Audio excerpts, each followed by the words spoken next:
Good morning, everyone. Thank you for tuning in. Mornings with the Managers. Today is March 10th, 2021.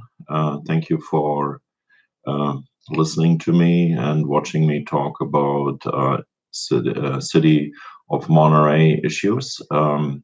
As always, if you have a question or if you want to engage, please feel free to use the chat function. I will try to be as responsive as I can be in the very moment. Um, so let's just jump right in. As always, I start with the reason why we are meeting virtually, despite the fact that we started it last year in the library with face-to-face meetings. We went virtual to this type of bi-weekly updates using YouTube because of, as you know, COVID-19. So it's almost a year now that we actually went into a shutdown mode with the city of Monterey. And this morning I had a chance to talk with one staff member about what we were actually doing a year ago.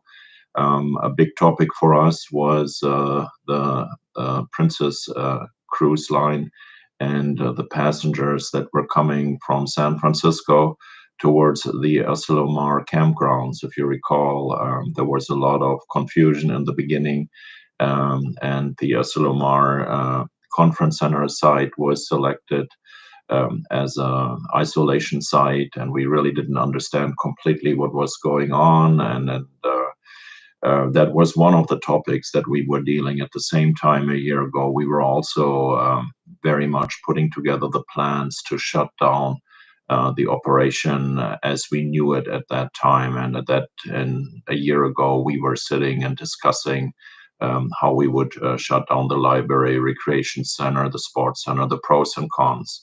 There was a lot of discussion, a lot of planning went into all of that, and a lot of hard decisions had to be made at that time already. So it's a year later, and I can tell you that things are looking up.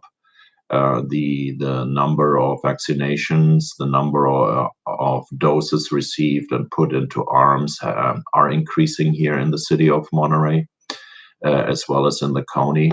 A lot has been said about the preferred zip codes right now because of their health index that plays a role. Why those zip codes get right now more the doses, or why you have to when you sign up have to be part of those zip codes. But overall, I can tell you that with the addition of the Johnson and Johnson vaccines, things are looking better. Our fire department will be tasked also to help vulnerable community members, such as homeless, to vaccinate them. We are also continuing to vaccinate first responders, emergency responders, and we will continue to work within the permitted tiers with our vaccinations. Every shot in the arm is a win for us. Um, I see across the county also that the numbers are looking up as well. Last night, the county registered about 85,000 shots in arms in the county. I think those numbers are always delayed by a couple of days, so the actual number might be actually 10,000 people higher than what is presented. A good indicator also is the website of CHOMP, and that shows you exactly to the number what Montage Health is doing. And again, Montage Health does an excellent job here on the peninsula in getting vaccines and providing the vaccines to us immediately. So that is all looking pretty good. Of course, you hear the concerns from the health experts that are expressing that there may be another surge coming in March and April with respect to some of the variants that are out there. And of course, you hear also the concerns expressed for those states that are abandoning the mask mandate, that are also opening up at the fullest extent all the various restaurants and shops and the schools, etc. So I think the state of California and the governor made that clear last night as well. Is part of this reopening race that appears to be happening right now. But I think there is still an element of caution involved in all of that by our public health officials, and I think also our governor is still listening to the public health officials, uh, rather than following their own instincts and not following the health officials' recommendations, like the governor in Texas is doing. So I think we still have a check and balance here in our state in place, and that helps us. We will not relent with respect to ensuring that every single one of us still wears a mask outdoors, that we still keep social distancing in place. And we will continue to promote and remind people in doing that. And then hopefully by April or so, we are out of the woods. As you see also from the large scale numbers of our nation, almost I think over 100 million doses have been administered so far. That includes first and second doses. Almost 10% of the population of the United States is inoculated with at least 2 doses or fully vaccinated.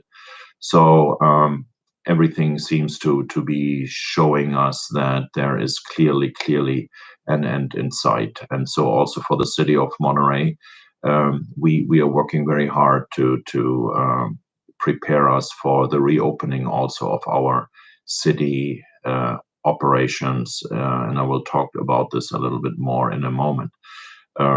We also approach the 1 year anniversary, as I stated earlier, and this week we have started a new 3 different initiatives that will help us to remember the time of COVID-19, remember all those that we have lost here in the city or in the county of Monterey or in our nation. Yesterday, during a few rain showers, our Parks division went out and planted 3 cherry trees out near the rec trail. If you want to see where they are located in the foam lighthouse triangle and that general area of the recreation trail. 1 tree is dedicated to those that we have lost in memoriam of those that have passed. The second tree is dedicated to the healthcare workers, and the third tree is dedicated to the community and all the partnerships that we have formed. We all work together. We are all still working together in getting through the pandemic. So each one of those trees symbolizes those that we have lost, symbolizes those that really helped us through, like the healthcare workers, and the third tree is dedicated to us, the community that helped together to create this togetherness and getting through that. And so the cherry tree is a beautiful plant that will blossom always at this time of the year, March, April, and hopefully that will be then supplemented by a plaque one day, and will be a reminder with their blossoms about what happened in March 2020. So today we will hang over 500 hearts in a magnolia tree, which is located at Friendly Plaza. Friendly Plaza is the area in front of Colton Hall, and the hearts are painted, and we encourage folks to come with a Sharpie or something like that and write something on those hearts. That could be the name of a loved one who they lost. That could be the name of a healthcare professional who really helped them through a difficult time. But that will be also a time to remember with a tree of hearts. Last but not least, Colton Hall is illuminated in golden colors, and with those colors, we are also honoring those that have helped us through the COVID-19 pandemic so far. So it's in the end, we are not through it, but we are getting through it. With that, I want to turn to topics that I call now around the water cooler.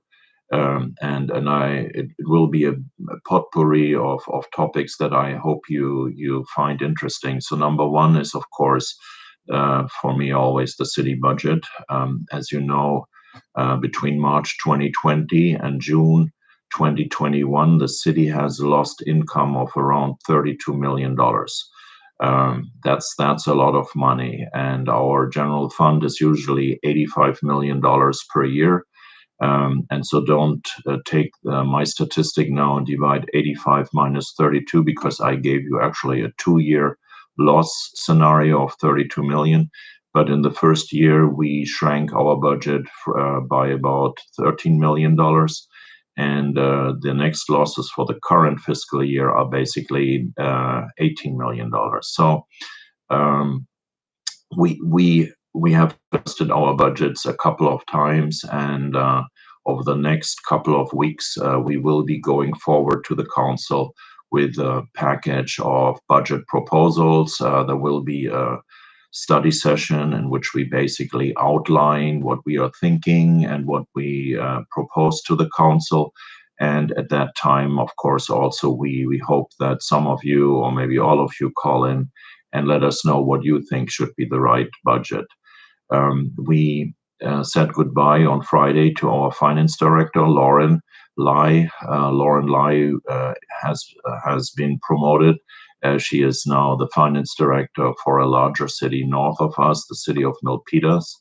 And we have discussed for the past 2-3 weeks what is our succession plan for that. And right now we have our assistant finance director empowered to be the acting finance director. And we also have created a new oversight system there that we call for right now an administrative services division, or department, administrative services department. And we hope that this temporary organization will help us through the next 6-9 months.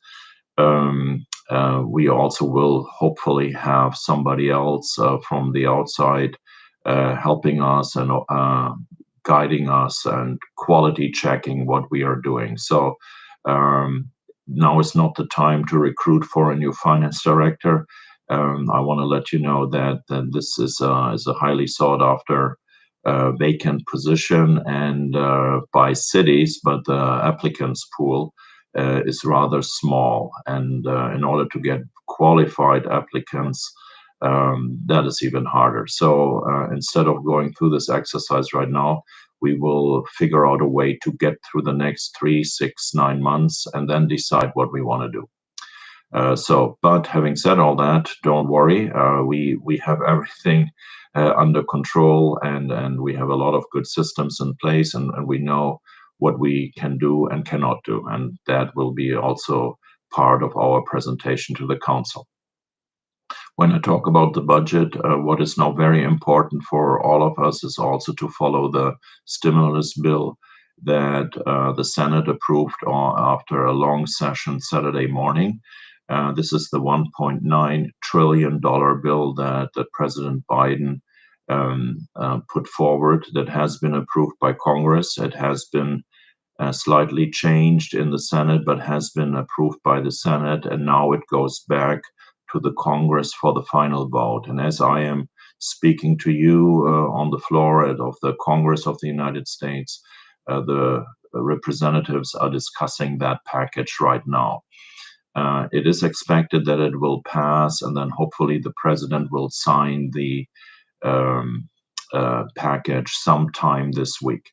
But what is important about this package is that for the very, very first time in this package are also considerations for local governments, such as the city of Monterey. And the package in the current form allocates about $40 billion to the state of California, its cities, and its counties. And when you look at the distribution keys for that, you will see that the city of Monterey might be receiving close to $6.5 million in one-time stimulus or one-time money to offset the losses of the revenues. Now, remember, I told you we lost about $32 million in revenues, and the federal government will give us about $6.5 million in part of the stimulus funding. And of course, they never make it absolutely easy for everyone. They will do this in two installments, should it get passed, in two installments, 50% after 60 days of the enactment, meaning after the president signs that bill, 60 days afterwards, we get 50% of the 6.5 million.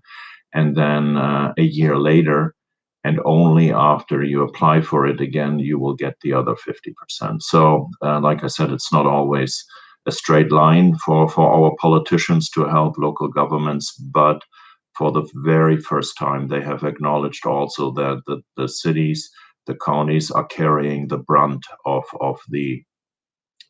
many of the COVID expenses.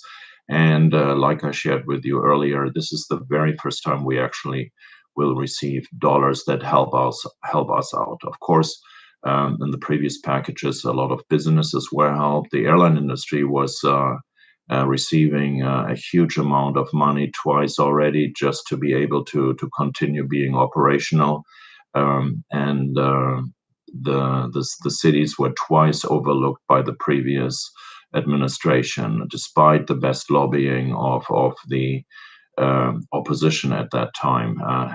Things have changed now, and you can see that the administration is keeping their promise and thinking also about cities and counties. So it's a good morning for us if that bill gets final approved today by Congress and then enacted by the president. So this money is one-time money, and we need to decide how we want to use that money. And when I spoke about the budget, the big challenges for us are to reopen the sports center and also to come up with an opening strategy for the library, the senior center, and other recreation centers.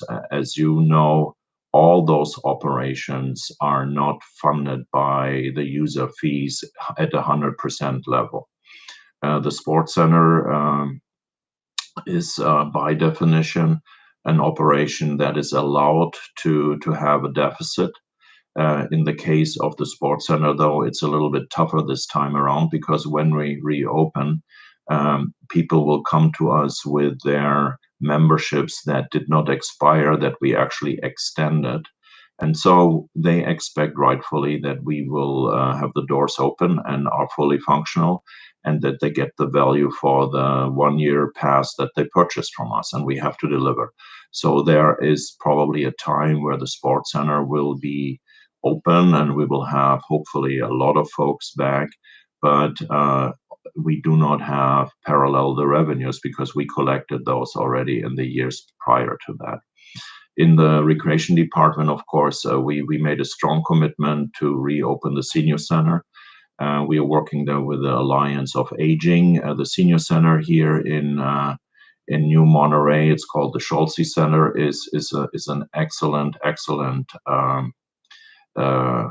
resource, and we will be opening this up as we are allowed to open it and keep our promises there as well. Last but not least, we have already 3 preschool programs running at Hilltop Park. So those programs are covered by the user fees. But we also will have programs running in summer that will bring back kids to certain camps. Unfortunately, despite our best efforts, we will not have a Camp Quien Sabe. This is the overnight camp that we hosted 6 weeks in a row during the summer vacation for the kids. We really started thinking about Camp Quien Sabe and making it happen, but it turned out to be too difficult. There were fires in the area. The trails are all gone. There's an issue with some of the pipes that are run there. So it is something that we will not host this year. So we started out by planning for it and then realized that there were many obstacles that we have no control over to get it organized. But trust me, knock on wood, next year we will have a Camp Kinsabe back. It's a tradition in Monterey. You have to be as a kid in Monterey, you have to attend at least one Camp Kinsabe. So we will have that back next year, but not this year. So talking about those reopening strategies, that will cost us money, startup cost, and we will certainly use some of the one-time money to finance some of those opening strategies. Last but not least, the library is a treasure here in the city of Monterey as well. And we need to find out also what can we actually afford as a library in the year to come after the pandemic has been hopefully concluded. And as you know, while recreation and sports center have some fees coming back, of course, the library is a mostly free service to the community, and we have to really look there to what degree we can afford a library reopening. What types of opening levels should we consider? And of course, the library board, the community, the council will have the last say on what we can afford. I think everybody understands this is not normal times, and everybody understands we have to do sacrifices for the good of the community. And so I'm very hopeful we have a good idea how we organize that. I talked about the budget, and now comes the another topic around the water cooler. You saw in the media, hopefully, that we reopened all our neighborhood playgrounds. That happened actually on Friday. And aside from Menace, Menace Park is regarded as a regional park, and there are some health department restrictions for parks that attract a lot of kids there and a lot of adults. So Menace remains closed for the foreseeable future, but all our neighborhood playgrounds are open, and hopefully the kids are enjoying playing in the sandboxes there, or going down the slides, or swinging with the swings, etc. The ball fields are also opening up. We are requiring a consent form for those groups that are coming back with respect to the teams. The Department of Public Health requires that the coaches are registering with us with their names of their players, and the players have to sign some sort of a consent form there. So yes, the ball fields are open, but there is a process in place to do that. And Laguna Grande Park is not regarded as a regional park to the extent as we are regarding Menace as a park where we have anywhere between 1,000 to 2,000 folks over the weekend frequenting that park. I want to talk a few other things now, which you might find interesting as well. We have made great progress with a construction project that is taking place in the Waterfront parking lot. We are building there something that is called the Waterfront Resource Recovery Facility. That's a very fancy word for a compactor room. What this will do is basically it will allow us to remove the compactor room that we have on Wharf number 1. That's basically a building that is next to the public restroom at the end of Wharf 1. We will be relocating the compactor from that room to the Waterfront Resources Recovery Facility, where we will have then 3 different compactors. And those compactors will basically help us to recycle the materials. One will be just for cardboard, one will be for other recyclables, and one will be just for remaining non-recyclable materials. We think we will have a soft opening of that building by the end of April. early May. And then, of course, that will give us an opportunity to think about what are we doing with the location on the wharf. We don't need that building anymore. So one of the near-term goals that we all agree upon right now is to replace the existing restroom that we have there with a new public restroom facility that is looking probably nicer than anything that we have there right now. But also we have to discuss what are we doing with the remaining space. So if you drive by the tunnel, the Waterfront Resources recover facility is on the right-hand side towards the entrance to the tunnel if you go towards PG. The other part is we have started again road resurfacing projects on one large project is right now in Mar Vista. There will be another one on Ramona. We are also building curb ramps through downtown right now. Some will be also going into neighborhoods. And then we just awarded another contract for citywide curb ramps. And all those curb ramps are basically those ADA ramps that you see for folks that makes it easier to move across the street and not really have to maneuver a higher curve. It helps anyone who has to walk, but it helps also, of course, those folks that are wheelchair bound. The Dennis the Menace Park has more given its location for tourists. It is not so much a tourist location, Esther, as it is a real draw for those living in the region. Tourists usually do not come for the purpose of going to Dennis the Menace. That doesn't mean that they will not be there, but from our observations over many decades, it tells us that a lot of folks are coming from Monterey County to Dennis the Menace and enjoy that large scale parks there. So it is a really a regional park. It's not a tourist destination in that sense. Yes, I talked about the public works projects that are going on. I want to tell you what also is starting up again is community discussion about the topic of pickleball. Now, nothing tells you more that we are getting back to normal than pickleball.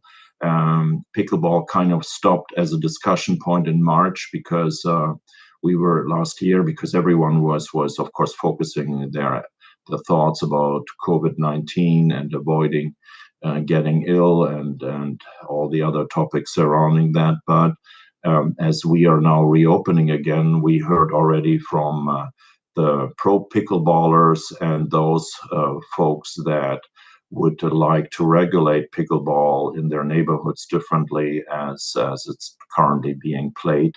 And we are looking right now at figuring out what to do. And frankly, we have signature lists from pro pickleballers and we have signature lists from anti-pickleballers. And it's an interesting topic because you have neighbors who want to play pickleball, and then in the same neighborhood, Monte Vista neighborhood particularly, you have neighbors who really are objecting to pickleball. And when people play pickleball, the paddles and the balls make a very distinct noise, and that's part of the concerns, the noise, and of course those pickleball players have a different social attitude than tennis players, as there is also a lot of fun and cheering going on. And of course, if you live directly next to an area where you have intense pickleball playing, after 2 hours of cheering with them, it can become burdensome to continue cheering with them, and you might like to turn that off. So pickleball is back as a topic, and I'm really looking forward to find a strategy together with the Parks and Rec Commission to address pickleball. The other part is the other topic that I wanted to bring up is we have heard a little bit about complaints about PG&E's tree trimming. PG&E is a public utility, and they have, through the California Public Utility Code, the permission also to touch street trees or trim trees that are in the lines of PG&E, the power lines particularly. And when you look at the poles that we have, there's a certain hierarchy, and I find those things fascinating. The lower the lines are, the less dangerous they are. So you have on the lowest end of those lines, when you look at a utility pole, usually the telephone lines, the cable TV lines now, but the highest line are usually the voltage line, the high voltage lines. And so those lines, of course, should not be in trees, and PG&E is conducting safety trimming throughout town. And we had a pretty ugly incident on Prescott Street, I believe, where PG&E went overboard with the tree trimming. And of course, the neighbors expressed their concern about the tree trimming, and the city forester has spoken with PG&E and has strongly suggested to them to step down a little bit, how to take it easier on those poor trees. There is, of course, safety trimming has to prevail. We don't want to start fire in our neighborhoods, but there is a healthy medium. And so I wanted to assure you, we are trying to be on top of that, negotiating with PG&E and their tree trimmers as well. Those guys are all also certified arborists. They are also folks that are there to protect trees first and foremost, and not to kill trees. But this particular job really went out of hand, and thank you to the neighbor who turned our attention to that and helped us. Okay, let me look at my list. I have everything so far mentioned that I wanted to mention. The pandemic, we caught up with a lot of work in the public area, particularly last year around when we went into the first phase of the shutdown. March, April, when the state was the first state of the union to shut down completely. We were very lucky and successful in working in a lot of areas, and we accomplished in 3 to 4 months a program that I had not seen accomplished in that short amount of time. And we definitely benefited from less traffic on the roads, less tourists coming, etc. So yes, we caught up a lot on the infrastructure. The rec trail is not really right now a project site for us. Here and there were fixes where we had maybe issues where the trail needed to be corrected, but we don't have a large-scale program right now on the rec trail per se. Having said all that, of course, that can change if we find the need, or somebody has a great idea. Please let us know what we should continue to improve then. So with that, I wanted to thank you all for your attention this morning and for tuning in. I thank you all for being engaged with us. Here's one more thing that I want to give you as an exclusive. It looks like that we got an award from the county for the continuation of the rental assistance program. We asked for $2.5 million, and I think I can share with you right now that we are probably getting $1.25 million. So they gave us 50% of that. We're very thrilled about that. More details are forthcoming, but I think that is good news. And with that good news, everyone, please continue to be vigilant, stay the course. We're getting out of that, but we cannot let down our guards right now. All right. With that, thank you so much. Have a great day in Monterey. Bye-bye.